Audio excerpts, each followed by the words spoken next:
Dear friends, welcome to JCB Live. Tomorrow is Halloween. We wish you an amazing weekend. And we know it's going to be glamorous. For that, as a preview to glamour, we are bringing you one of the most amazing master sommelier of the world, a world-renowned, phenomenal chef, sommelier. He's opened over 17 restaurants in his life. He knows the wine world by heart. He runs competition. He runs the famous wine and food show in Kapalua. He's been with Disney, one of our favorite company. We met at Napa Rose. He is one of the most charismatic men there is. From radio show to all of the above. The best surfer as well in Malibu and LA. Mr. Michael Jordan. Aloha. Aloha, Jean-Charles. Oh, man. He works as well with the famous Kendall Jackson company.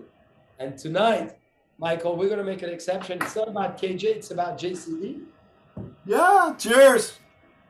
Cheers. JCB. Where are your bubbles? I JCB. hope you have some bubbles with you. Well, I just dropped the glass, so I got to go clean it up. That's what sommeliers do. No. You know what? I got to tell you, I'm so impressed by the massive success of this JCB. It's delicious. It's everywhere. Congratulations, brother. I understand you serve with a bottle of JCB as well. You've been seen in Malibu doing this on the surfboard. Is it true? Yes, but we're taking it a step further. We're teaching people how to drink from the magnum-sized bottle under the water in the pool at the Kapalua Wine and Food Festival. Hey, you can drink underwater. Hey, so how did you get such a phenomenal personality? Michael, let's go right in. Birth, parents, history. How do we become Michael Jordan? Wow, I've been trying to figure that out for so many years. Well, I think it's in my DNA. My dad was Matty Jordan, aka Matteo Giordano, and my family landed at Ellis Island in 1910.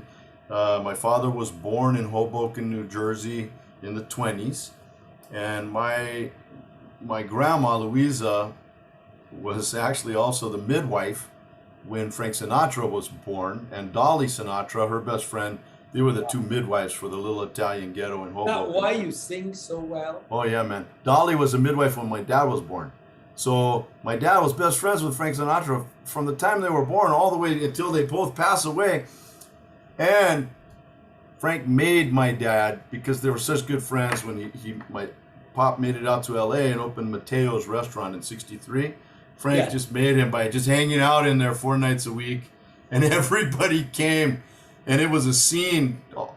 John Charles, back in the 60s, President, Sinatra, every celebrity you recognize immediately, all sitting around the room in their own little booths. I'm talking Judy Garland, Julie Andrews, George Burns, Milton Berle, Gary Cooper, and on and on and on. They were all there. So I had a bit of a charmed life as a little kid, running around, jumping on lap of Mary Poppins, and all of that stuff. But I saw my dad walking around the room, and every one of them want his attention and loved my dad so much.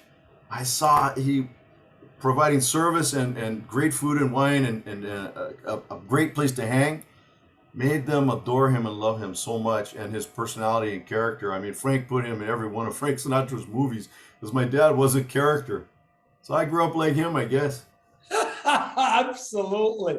So what motivated you to become such a wine phenomenal fanatic, such a knowledge and such a leader as a master som, and having really trained so many hundreds and hundreds of people I know? Always, Michael Jordan, right? I say, of course. I say, I trained with him, or he trained me, or he made me who I am today. Oh, no. Well, give us a sense of all that, because this is so exciting for everyone around the world to be such an inspiration. oh, John Charles, you're always so kind. it's been an honor to do this and have this role, but it all that actually, I've opened so many restaurants, and I grew up in the kitchen, right? So I did every job in the kitchen, from peeling garlic and mopping the floor to executive chef. But then I went out on the floor, but it was all of my years in the kitchen, loving food and flavor and taste, because that's really what the best of wine is all about. Of course, it brings us together and we have the best of times, but if it doesn't taste good, and if it's not going with the food we're eating, or if it's not good by itself, well, we're not having quite as much fun, So I learned early on it was about the amazing flavors and how excited people would get about it. But quite honestly, I didn't know that the Court of Master Sommeliers even existed until after I had opened Napa Rose. It was about 2000, year 2000. And I've been doing restaurants, 35 years at the time. And I said, man, there's a diploma for this? I gotta get that. I've been doing it all these years. And it still took me 7 years to get that, Master Sommelier diploma. And I failed the test 4 times before I passed it, because that thing was so hard. But I love working with others and sharing the information and turning them on to the joy of being of service to others and being an ambassador of flavor, like you and me. We share with others. We don't teach them, but they want to learn. And I love your expression of being the sommelier of and for the people. Tell us what you mean by this, because this is a big deal. Well, thank you. Actually, that name got thrown upon me about 15 years ago, and I think it's never been more relevant even than today, because what I mean, or what they meant by that was, okay, I've got the 2 diplomas, right? I'm the only one of only 15 people in the world that have these 2 diplomas for wine. But that and $2, I still can't get a good cup of coffee. In other words, don't take yourself too seriously. It's fermented grape juice. We're just serving people.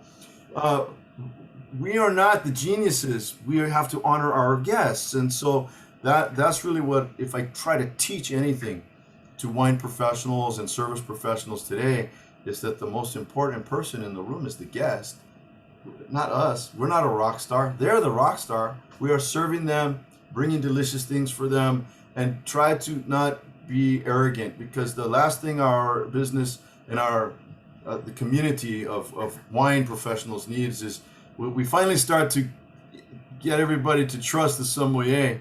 They think we're arrogant. They think they're cocky. They don't understand that we're here to serve them. We want to help them.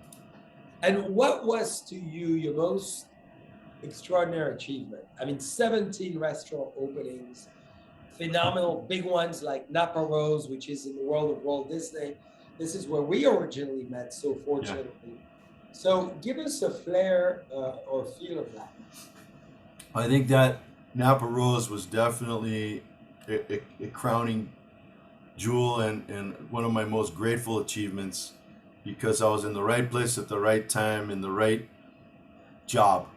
And I think it was a job that was just cast just for me, and I was the right guy for it. And I feel like my job today with Jackson Family is the same way.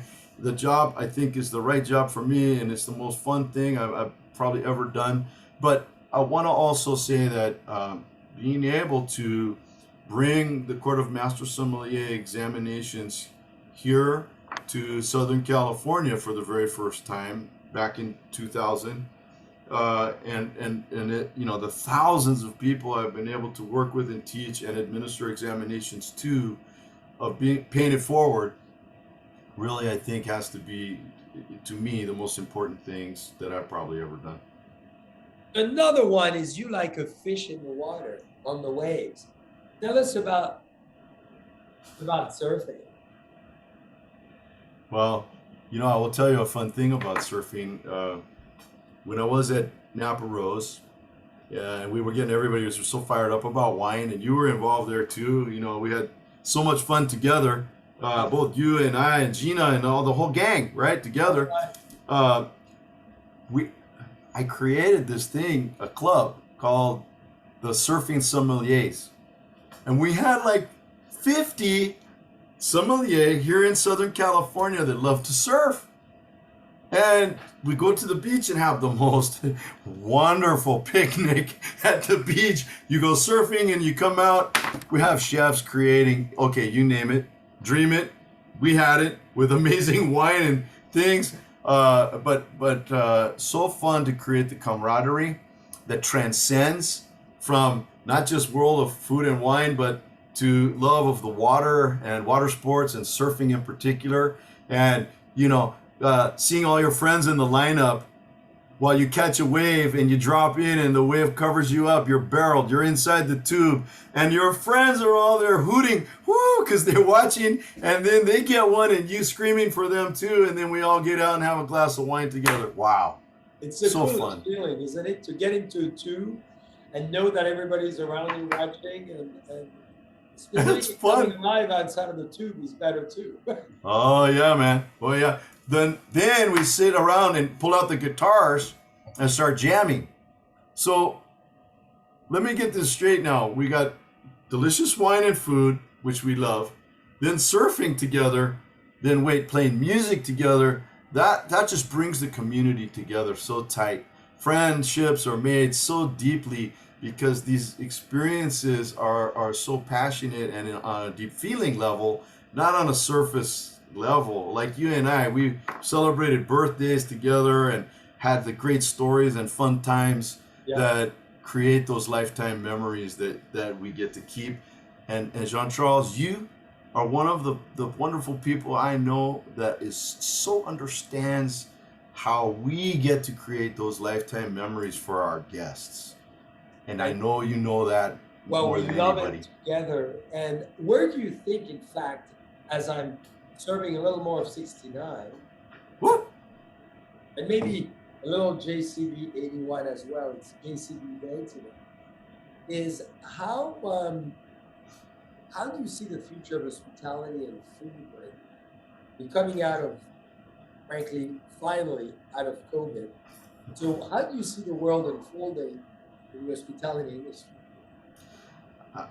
I think it's so important right now for the hospitality professionals that have the experience and understand that it's about giving rather than taking, because these are really trying times.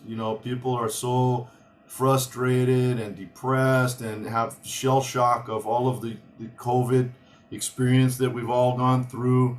Businesses were lost, dear friends of ours. Oh my gosh, we've never seen people struggle this way in our lifetime. And as we come back now, currently there's a shortage of employees for these great restaurants and for all businesses. And so those folks are hiring people that don't have experience. The key, most important thing is that we have folks that will actually have some time to train and bring up the folks that are new to hospitality. It's important that they understand that it's really about serving guests and that the guest is the most important person in the room. Not tell me stories about myself. Listen to stories about the guest and just let's help them get them delicious things. We really need to, and I'm not saying, we need to teach them, how to do this.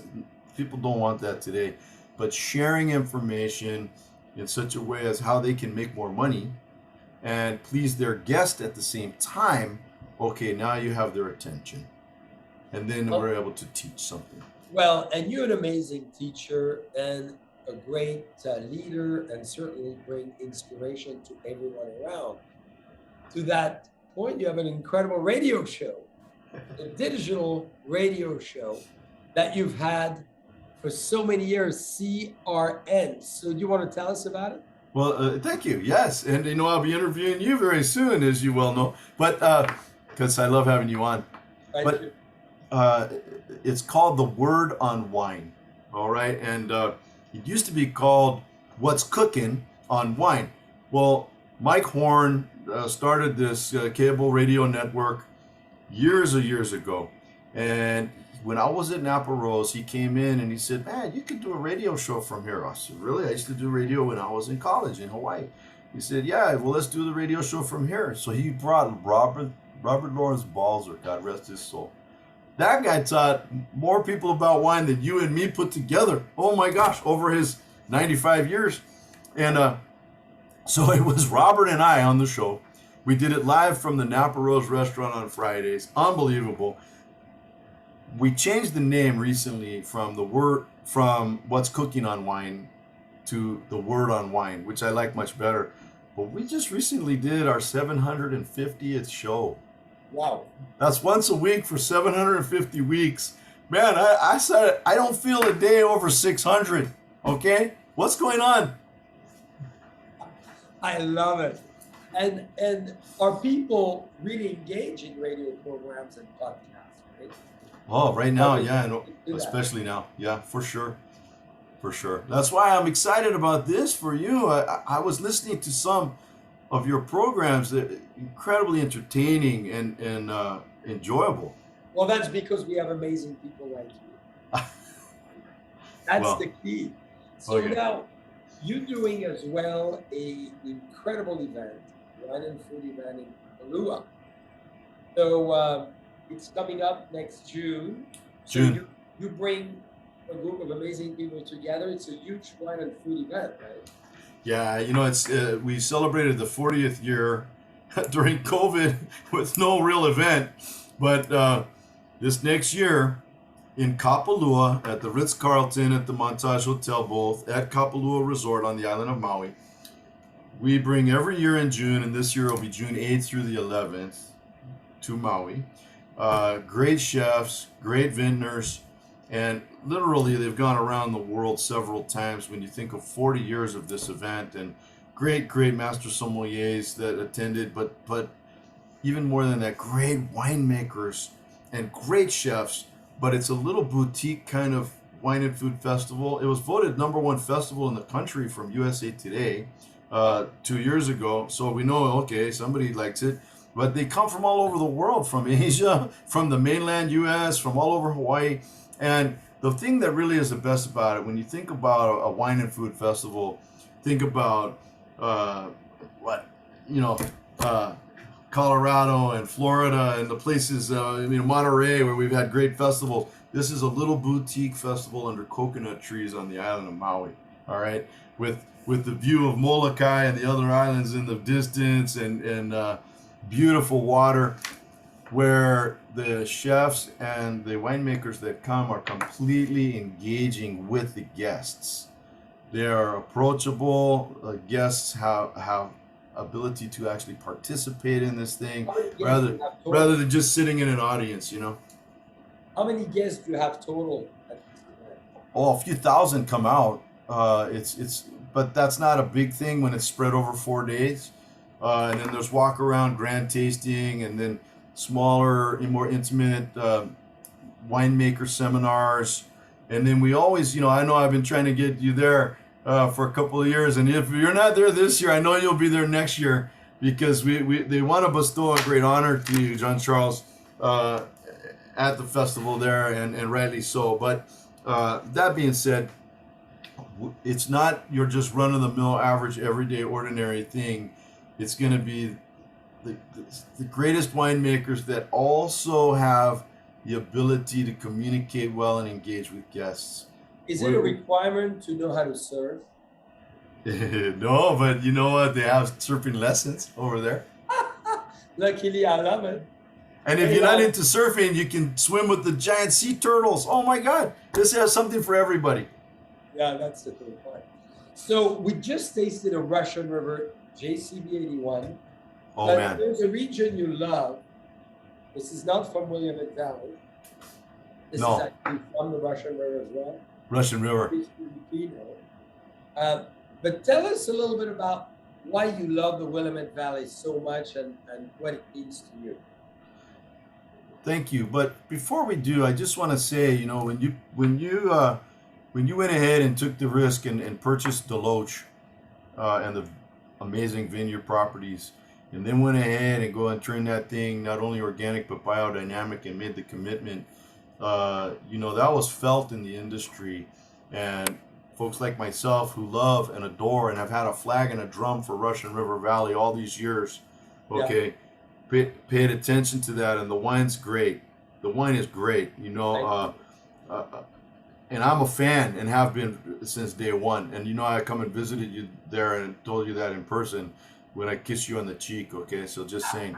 But let's talk about Willamette for a minute, because we have one of the most unique, like Russian River, and how that's for another show. Russian River, we talk all about that, and I know you have. But Willamette Valley wine growing region was actually partially created because of what was called the Missoula floods. And it was millions of years ago. I mean, I can barely remember. I was just little back then in the last ice age. You know, there was that big ice lock. You were little, but you were very hard, I remember. Yeah, right. and there was a lake that was locked in ice called Lake Missoula, and it was bigger than what is now the state of Montana. So it was the biggest lake in the world, let's say.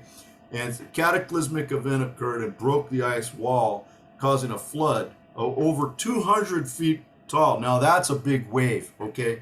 200-foot wave coming, which washed out and created the actual Columbia River Valley, right? So it just grinded out that valley as this flood washed out towards the Pacific. And the Willamette Valley, it was caused by the Willamette River that flows north up into what is now the Columbia. And that little valley turned into a temporary lake. It filled up with water when this big flood occurred. And the water was just moving around slowly, dropping all the boulders the size of your room, and rocks and gravel and woolly mammoth tusks and all the stuff that fell out of the water into this. And then when it drained and dried up, there's all this stuff laying around, like big granite rocks and other types of soils that looked like they fell out of the sky. Well, they kind of did. They fell out of the water. They land there and create these great different soil types on top of the two original that were there, the ancient fossilized seafloor with all that ancient fossilized whale poop and seashells and sand, and then the volcanics. Those are the two major soils of Willamette. Well, now we got 50 soil types because everything was brought there, laying in between the coastal range, all right, and the Cascades, protected, and different aspects all around, and they can grow their grapes between 200 feet and 1,000 feet. Below 200, it gets frost, not good. Above 1,000, too cold, can't get it right. But there's that sweet spot throughout this valley. I'm telling you, the hippies that moved up there 50 years ago to grow pot, they also planted grapes. And thank goodness. Clever. And they didn't really have the right clones for Chardonnay because they brought a bunch of, California stuff. California Chardonnay doesn't grow so good up there. Those clones didn't perform well, so they grew a lot of Pinot Gris. But right now, John Charles, you know them better than anybody. They went back to Burgundy and got the right clones, and Wadenswil clone from Switzerland, and they planted this Chardonnay now. The next biggest story, I think, in the world of wine will probably be Chardonnay from Willamette Valley. Wow. Because it's so incredibly delicious, and at maybe a fifth of the price of a Premier Cru or Grand Cru Burgundy.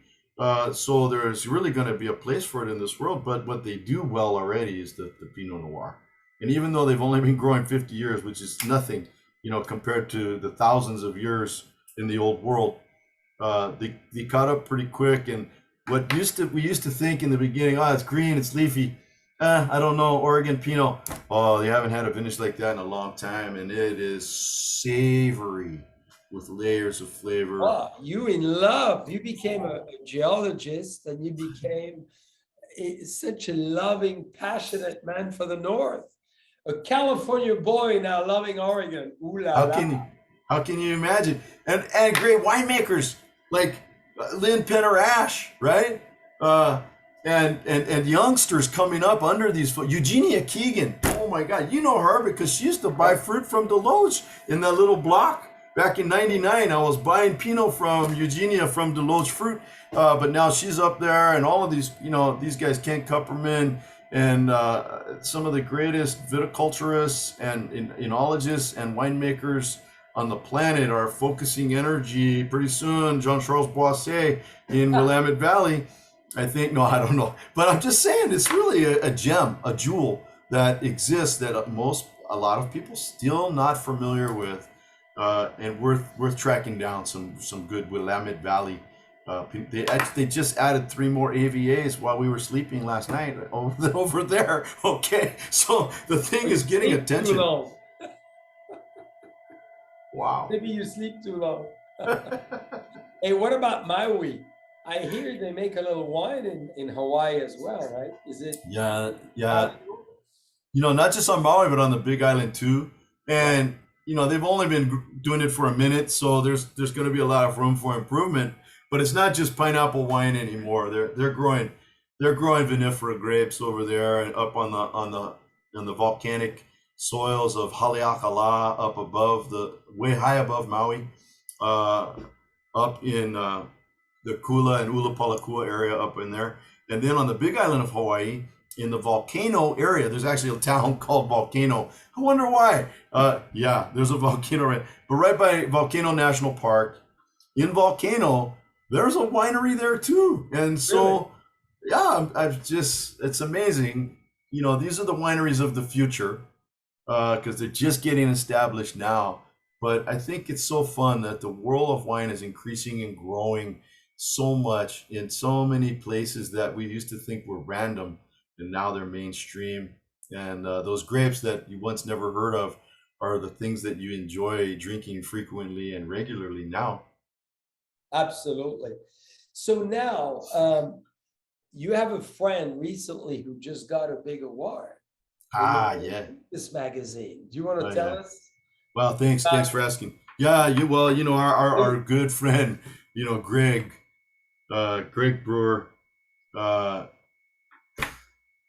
this man is so dedicated to his craft. And I mean, the guy started out as French language professor at UC Santa Barbara. Figures, I like wine, I want to learn how to make wine. He makes wine. Opened his brewer in Clifton Winery, and but the guy grew up around the Santa Rita Hills area in Santa Ynez Valley, and he helped create the AVA for Santa Rita Hills as well. But over 35 years now, he's been making wine. This guy's making whole cluster Pinot Noir with 100% no new oak, all punched down by hand. Half-ton fermenters, and as you said, a great award. He was named winemaker of the year from Wine Enthusiast magazine this year. Yeah, so he's like the reigning winemaker of the year, and that is a big deal because as well as I do how many of them there are. Well, and then he create not just the Brewer Clifton wines, but this is a Pinot.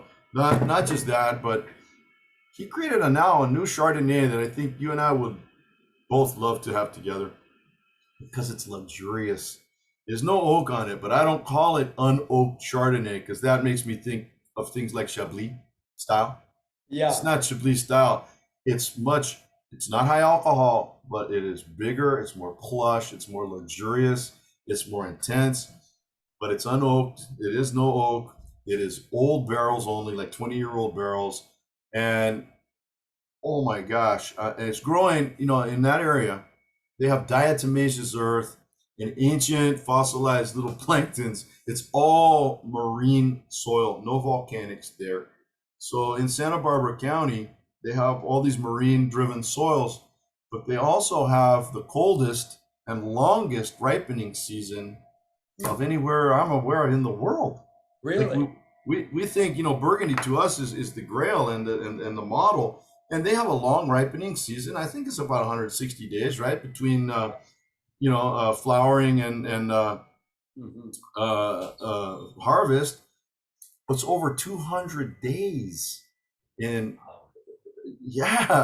Santa Maria Valley and in Santa Rita Hills. 220 days sometimes.